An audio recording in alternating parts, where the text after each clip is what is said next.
Welcome investors, आपका एक नए वीडियो में स्वागत है। तो ये वीडियो में हम एक स्मॉल कैप कंपनी के बारे में डिटेल में डिस्कस करेंगे। ये जो कंपनी है इसको हम प्रॉक्सी एफएमसीजी प्ले कह सकते हैं। तो ये कंपनी का नाम है मनोरमा इंडस्ट्रीज लिमिटेड। तो ये जो कंपनी है वो कोको बटर इक्विवेलेंट्स इसका मैन्युफैक्चरिंग करती है। तो आगे जाके हम डिटेल में देखेंगे कि कोको बटर इक्विवेलेंट्स क्या है, उसका एप्लीकेशन क्या है, करंटली ये बिजनेस में क्या क्या ट्रिगर्स आए हैं, इसके बारे में हम ये वीडियो में काफ़ी डिटेल में डिस्कस करेंगे। यदि आप स्टॉक प्राइस भी देखोगे लगभग 300 रुपीज़ से अभी डबल हो गया है। तो ये जो वीडियो होगा एक डिटेल वीडियो होगा, तो जरूर ये जो वीडियो है आप कंप्लीट देखिए। और ऐसे ही बहुत सारे डिटेल वीडियोस मैंने वैल्यू एडुकेटर चैनल पे आपके साथ शेयर किए हैं। अलग अलग इंडस्ट्रीज को मैंने यहाँ पर कवर किया है। ऑटो एंसिलरी हो गया या केमिकल्स हो गया, फार्मास्यूटिकल्स हो गया, एग्रोकेमिकल्स हो गया, बैंकिंग सेक्टर मैंने कवर किया है।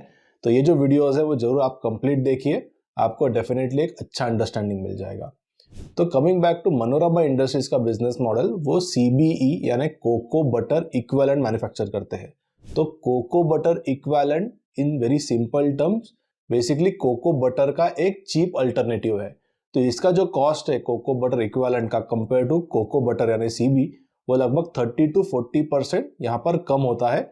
इसके अलावा there are certain additional advantages of cocoa butter equivalent, यानी वो जो चॉकलेट होती है उसको वो टेक्सचर देता है, इसके अलावा टेस्ट देता है और इसके अलावा स्टेबिलिटी भी देता है। तो that are the additional benefit on top of जो कॉस्ट होती है कोको बटर इक्विवेलेंट की, वो 30 to 40% लेस होती है कंपेयर टू CB यानी कोको बटर। तो ये कोको बटर इक्विवेलेंट्स ये कौन कौन से सीड्स होते हैं उसके बारे में अभी हम देख लेते हैं। तो फर्स्ट हो गया शिया सीड्स, देन साल सीड्स, देन इसके अलावा मोरवा सीड्स करके एक होता है, देन कोकम सीड्स है एंड मैंगो सीड्स। तो ये अलग अलग 5 जो कैटेगरीज है या 5 कैटेगरी जो सीड्स है वो बेसिकली उनसे कोको बटर इक्विवेलेंट बनता है। तो ये जो सारे सीड्स है इसमें 3 अलग अलग इंग्रेडिएंट्स निकलते हैं प्रोसेस करने के बाद। फर्स्ट हो गया बटर, सेकेंड है ओलिन और थर्ड है स्टेरिन। तो जनरली ये सारे सीड्स का जो बटर एक प्रोडक्ट निकलता है या बाय प्रोडक्ट निकलता है, उसका जो मैक्सिमम यूसेज है वो क्रीम्स में होता है या कॉस्मेटिक्स में होता है। और जो स्टेरिन होता है उसका जो यूसेज है वो जनरली CBE यानी फूड इंडस्ट्री में होता है, which is nothing but the alternative of the cocoa butter. तो रिसेंटली क्या हुआ है, यदि आप ये चार्ट में देखोगे तो कोको बटर या कोकोआ के जो प्राइजेस है they have increased a lot. यानी 2024 के जनवरी में जो प्राइजेस थे वो लगभग $4,000 पर टन इतने थे, और जो पीक आया था रिसेंटली मार्च महीने के आसपास वो $12,000 के आसपास था। करंटली जो प्राइजेस है उसमें थोड़ा करेक्शन आया है, लगभग $7,000 के आसपास करंटली पर टन के जो प्राइजेस है वो ट्रेड कर रहे हैं। तो ये जो प्राइजेस है इनका इंक्रीज होने का रीज़न ये है कि जनरली कोकोआ का जो मैन्युफैक्चरिंग होता है या प्रोडक्शन होता है वो वेस्टर्न अफ्रीकन रीजन में होता है, घाना जैसे रीजन में होता है। तो वहाँ पर क्रॉप रिलेटेड कुछ इश्यूज चल रहे हैं। इसके अलावा एल नीनो जो है उसका अफेक्ट आया है, एक डिसीज आया है। इसी वजह से जो फार्मर्स है they are not getting the required yield and काफ़ी लगभग 25 to 30% का यहाँ पर डिक्लाइन आया है compare to last year in the production of cocoa. तो इसी वजह से जो प्राइजेस है वो काफ़ी इंक्रीज हुआ है। यानी ये जो कोकोआ के प्राइजेस है वो सिर्फ 3 मंथ्स में लगभग 3 टाइम्स हुआ है, यानी काफ़ी रैपिडली ये जो प्राइजेस है वो इंक्रीज हुए थे। तो जब भी ऐसा कुछ इंक्रीज आता है एंड ये हिस्टोरिकली ऑल टाइम हाई पे चल रहे थे ये प्राइजेस, जब भी उन्होंने लगभग $12,000 पर टन पे टच हुआ था। तो जब भी ये प्राइजेस बढ़ जाते हैं, बहुत ज़्यादा बढ़ जाते हैं, तभी जो ग्लोबली जायंट्स है चॉकलेट्स के मैन्युफैक्चरर्स के, जैसे कि मोंडलीज है या नेस्ले है या इसके अलावा फेरेरो है, they starts blending more of a CBE यानी कोकोआ बटर इक्विवेलेंट। जैसे कि आपने अभी डिस्कस किया, ये अलग अलग सीड से उसका मैन्युफैक्चरिंग होता है या प्रोडक्शन होता है, क्योंकि CBE is a cheaper alternative for the CB। तो आगे जाके आई एम एक्सपेक्टिंग CBE का जो कंजम्पशन है वो बढ़ जाएगा, बिकॉज चॉकलेट की प्राइजेस एलिवेटेड है एंड वो कुछ समय तक यहाँ पर एलिवेटेड ही हो सकती है। इसके अलावा there are some other triggers in India specifically. यदि आप देखोगे तो इंडिया में जो कोकोआ का कंजम्पशन है या चॉकलेट का कंजम्पशन है which is very very less compare to other countries. यदि आप स्विट्जरलैंड में देखोगे तो लगभग जो कंजम्पशन है वो 8.8 kgs है और इंडिया में वो सिर्फ 0.12 kgs है। यानी लो बेस इफेक्ट का भी यहाँ पर हमें आगे जाके एक एडवांटेज मिल सकता है। इसके अलावा जैसे जैसे डिस्क्रिशनरी जो स्पेंड है वो बढ़ेगा, वैसे ही जो आप देखोगे तो डिमांड में भी इसका एक अच्छा पॉजिटिव इम्पैक्ट आएगा, बिकॉज चॉकलेट पहले हम एक ओकेजनली खाते थे and now days it is becoming the part of our daily routine. इसके अलावा गिफ्टिंग का भी एक ट्रेंड इंडिया में शुरू हुआ है। तो ये सब रीजंस की वजह से आगे जाके जो चॉकलेट की डिमांड है वो भी बढ़ सकती है, और इसी वजह से जो सीबी की डिमांड है वो भी बढ़ सकती है। Currently according to government of India जो ब्लेंडिंग अलाउड है चॉकलेट में सीबी का वो सिर्फ 5% है।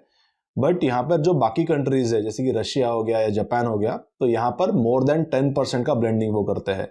तो आगे जाके ये इंडिया में भी अलाउ हो सकता है। So that will be a massive trigger for the companies like Manorama industries. अभी हम एक एक करके जो रॉ मटेरियल्स है जो सीबी में जाते हैं इसके बारे में थोड़ी डिटेल्स देख लेते हैं। तो जनरली जो शिया बेसिकली सीड्स होते हैं वो इंडिया में उसका प्रोडक्शन नहीं होता है, वो मोस्टली अफ्रीकन रीजन में ही होता है, जैसे कि घाना जैसे रीजन्स या आइवरी कोस्ट या नाइजेरिया, यही रीजन्स में ये जो शिया सीड्स है उनका प्रोडक्शन होता है। जनरली जो ट्राइबल्स है वो इनको कलेक्ट करते हैं। ये एक वाइल्डली ग्रोन आप देखोगे तो सीड है, एंड इसका जो कलेक्शन है वो बिटवीन सितंबर टू जनवरी होता है। मनोरमा ने उनका एक सब्सिडरी वहाँ पर ओपन किया है जिसका नाम है मनोरमा अफ्रीका लिमिटेड। तो ये जो सब्सिडरी है वो यहाँ से कलेक्ट करते हैं ट्राइबल से अलग अलग shea seeds, and then they import in India, and उससे सीबी का मैन्युफैक्चरिंग होता है। इसके अलावा जो बाकी अलग अलग 4 सीबीईज है या उसके जो रॉ मटेरियल्स है that are abundantly available in India. तो यदि आप साल सीड्स देखोगे तो साल सीड मध्य प्रदेश, छत्तीसगढ़ और इसके अलावा ओडिशा में काफ़ी अवेलेबल है, और इसका भी एक पर्टिकुलर टाइम पीरियड होता है जहाँ पर उनका कलेक्शन होता है which is May to June. और इसी वजह से यदि आप देखोगे तो मनोरमा इंडस्ट्रीज का इन्वेंट्री हमेशा आपको एलिवेटेड लगेगा, because they have to procure this seeds, various types of seeds, साल हो गया या मैंगो हो गया या कोकम हो गया। तो ये उनको एक पर्टिकुलर पीरियड ऑफ टाइम में ही प्रोक्योर करने हैं बिकॉज वही उनका सीजन होता है, and then they have to store it. और इसीलिए उनका वर्किंग कैपिटल का मेजॉरिटी ऑफ द जो कैश है that is stuck into the inventory, because it is a nature of the business. काफी यहाँ पर उनको स्टोर करना पड़ता है ये सीड्स को until they are actually use for the production, और इसीलिए काफी वर्किंग कैपिटल जो है वो स्टक हो जाता है इन देयर इन्वेंटरीज। इसके अलावा जो सीबी बनाने के लिए बाकी रॉ मटेरियल्स लगते हैं जैसे कि मैंगो कर्नल, वो भी आप देखो तो स्पेसिफिक पीरियड के लिए अवेलेबल है। यहाँ पर आप सारे डिटेल्स देख सकते हो, मैंगो कर्नल हो गया या इसके अलावा कोकम हो गया या मोरवा हो गया। कंपनी के यदि आप क्लाइंट्स देखोगे तो उनके पास काफ़ी मार्की क्लाइंट्स है जैसे कि मॉन्डेलीज है या फेरेरो है, द बॉडी शॉप करके उनका एक काफ़ी एक अच्छा क्लाइंट है, लॉरियल है। तो बहुत अच्छे एक आप देखो तो blue chip kind of a clients है इन कॉस्मेटिक्स एंड जो चॉकलेट इंडस्ट्री है इसमें। इसके बाद में अभी हम देख लेते हैं कंपनी ने एक कैपेक्स प्लान किया था, एंड ऑलमोस्ट जो कैपेक्स है वो अभी कंप्लीट हुआ है। कुछ जो पार्ट है वो Q4 2024 में आएगा एंड Q1 2025 में आएगा। तो अभी हम देख लेते हैं कि इनिशियली उनका कैपेसिटी क्या था, अलग अलग यहाँ पर जो मशीनरीज लगती है या जो प्रोसेसेस है उसमें इनिशियल कैपेसिटी कितना था, एंड एडिशनल उन्होंने कितना कैपेसिटी डाला है, एंड टोटल करंटली कितना कैपेसिटी है। तो ये जो कैपेक्स है वो लगभग इनिशियली 65 करोड़ के लिए प्लान किया था, बट यहाँ पर कुछ इंक्रीज हुआ है, उसमें लगभग 118 करोड़ का कैपेक्स ऑलरेडी कंपनी ने किया है। उसके कुछ रीजंस है जैसे कि inflation is also a very major reason, and इसके अलावा उन्होंने उनका जो रिफाइनरी है उसकी कैपेसिटी 5000 मैट्रिक टन से एडिशनल की थी कंपेयर टू पहले जो उन्होंने प्लान किया था। तो ये रीजन है कैपेक्स का इंक्रीज होने का। सो लेट्स नाउ अंडरस्टैंड कि कंपनी की पहले की कैपेसिटी कितनी थी और एडिशनल क्या कैपेसिटी वो अभी ऑपरेशनलाइज कर रहे हैं या कमीशन कर रहे हैं। सो कंपनी के पास सीड मिलिंग की जो एग्जिस्टिंग कैपेसिटी वो 60,000 मैट्रिक टन की थी, एंड उसके बाद में 30,000 उन्होंने नए प्लांट में डाली है, तो टोटल 90,000 मैट्रिक टन हो जाएगी।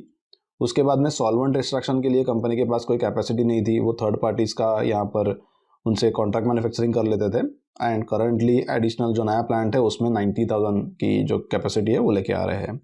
रिफाइनरी की कंपनी के पास 15,000 मैट्रिक टन की कैपेसिटी थी, एडिशनल 30,000 वो यहाँ पर लेके आ रहे हैं, तो टोटल हो जाएगा 45,000 मैट्रिक टन। इंटरस्टेरिफिकेशन की कंपनी के पास 15,000 की थी और 15,000 कर रहे हैं, डबल कर रहे हैं, तो करंट कैपेसिटी हो जाएगी 30,000। उसके बाद में डिओडराइजेशन की कैपेसिटी उनके पास 15,000 थी, एडिशनल 10,000 कंपनी ने प्लान किया, तो टोटल 25,000 हो जाएगी। फ्रैक्शनेशन और जो ब्लेंडिंग एंड पैकेजिंग है वो करंटली ऑपरेशनलाइज नहीं हुआ है, सो फ्रैक्शनेशन रिलेटेड कंपनी के पास 15,000 मैट्रिक टन की कैपेसिटी ऑलरेडी थी, और कंपनी एडिशनल 25,000 मैट्रिक टन की कैपेसिटी डाल रहे हैं, तो टोटल हो जाएगा 40,000। और ये जो प्रोसेस है वो Q4 2024 में एक्सपेक्टेड है कमीशन होने का। इसके बाद में जो लास्ट है ब्लेंडिंग एंड पैकेजिंग, इसमें कंपनी के पास 10,000 मैट्रिक टन की कैपेसिटी थी, एंड ऑलरेडी उन्होंने 15,000 करंटली वो रन कर रहे हैं विथ सम एडिशनल कैपेसिटी, तो 10,000 प्लस 20,000 न्यू प्लांट की, तो टोटल 30,000 का उनका प्लान है, और 30,000 में already 15,000 which is currently running. बचा हुआ जो 15,000 है वो Q1 2025 तक ऑनलाइन आ जाएगा या कमीशन हो जाएगा। कंपनी के यदि आप एक्सपोर्ट्स देखोगे 2023 में उनके टोटल रेवेन्यूज में से लगभग 61% के जो रेवेन्यूज है वो एक्सपोर्ट से आए थे एंड रिमेनिंग 39% के जो रेवेन्यूज है वो बेसिकली उनके डोमेस्टिक मार्केट से आए थे। तो कंपनी का यहाँ पर वेस्ट टू वेल्थ का एक थीम है। तो वो क्या कहते हैं कि they actually purchase from the poor and then they sell to richer. तो यहाँ पर एक वैल्यू गैप जो है they are trying to fulfil that value gap. So it is a quite unique business model and यहाँ पर बहुत ज़्यादा उनको इंडिया में एटलीस्ट एक हैवी कंपटीशन नहीं है। इसी वजह से जैसे जैसे कोकोआ के प्राइसेस एलिवेटेड रहेंगे डेफिनेटली सीबी का जो डिमांड है that will keep increasing which will directly impact और पॉजिटिवली इम्पैक्ट जो कंपनी के रेवेन्यूज है। इसके अलावा कंपनी के पास ऑलरेडी एडिशनल कैपेसिटीज भी यहाँ पर आप देखोगे तो अवेलेबल है जिससे उनके जो रेवेन्यूज है वो काफ़ी आगे जाके इंक्रीज हो सकते हैं एंड सिमिलर जो पॉजिटिव इम्पैक्ट है वो उनके प्रॉफिटेबिलिटी में आ सकता है।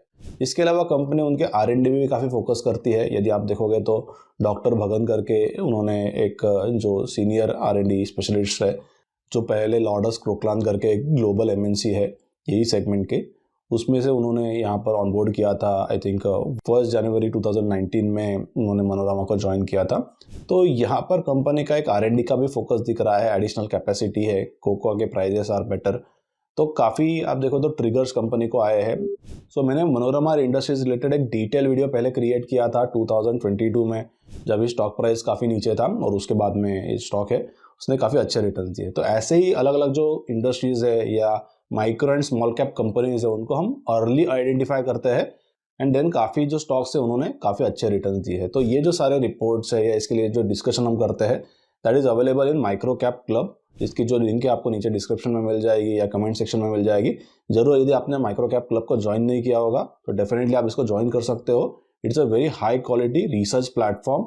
रिसर्च के अलावा यहाँ पर अलग अलग मैनेजमेंट के इंटरव्यूज भी अवेलेबल है, मोर देन 25 इंटरव्यूज आपके लिए अवेलेबल है which are all recorded interviews, ताकि आपको ये माइक्रो एंड स्मॉल कंपनीज को एक्चुअली इन डेप्थ अंडरस्टैंडिंग करना would not be very difficult. So we keep on researching अलग अलग जो micro and small cap companies है जो अंडर रिसर्च है, अंडर वैल्यूड है एंड अंडर ओन्ड है, ताकि we can get the first more advantage and तभी एक्चुअली जो वैल्यूएशंस है वो काफ़ी अच्छे होते हैं। माइक्रो कैप क्लब में हमने प्रवेक को लगभग 150 रुपीज़ में आइडेंटिफाई किया था, टिना रबर को लगभग 180 रुपीज़ में आइडेंटिफाई किया था, अनूप इंजीनियरिंग को लगभग 700-800 रुपीज़ पर आइडेंटिफाई किया था। तो बहुत सारे स्टॉक्स है they have perform really well and ये कंटिन्यूस एक्टिविटी है। हम मैनेजमेंट्स को मिलते हैं, अलग अलग जो क्लब मेंबर्स है they give the inputs and so that it is a investors community. हम किसी को भी रिकमेंड नहीं करते कौन से प्राइस को आपको बाय करना है, कितना बाय करना है, that is the individual members choice.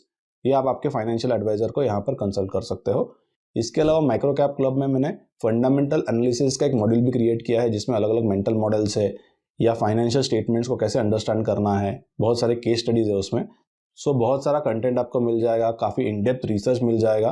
तो यदि आपने माइक्रो कैप क्लब को ज्वाइन नहीं किया होगा तो ज़रूर इसे ज्वाइन कर सकते हो। इसकी जो लिंक है आपको नीचे डिस्क्रिप्शन में मिल जाएगी। और लेट मी ऑल्सो नो कि आपको मनोरमा का ये जो वीडियो है, एक डिटेल वीडियो था, वो कैसे लगा। जरूर आप मुझे नीचे कमेंट सेक्शन में बता सकते हो। ये भी कोई रिकमेंडेशन नहीं है, हम कोई भी रिकमेंडेशन या टिप्स या advisory services value educator provide नहीं करता है। It is only about the educational purpose. हमारा जो अंडरस्टैंडिंग है that we try to share in a simpler words.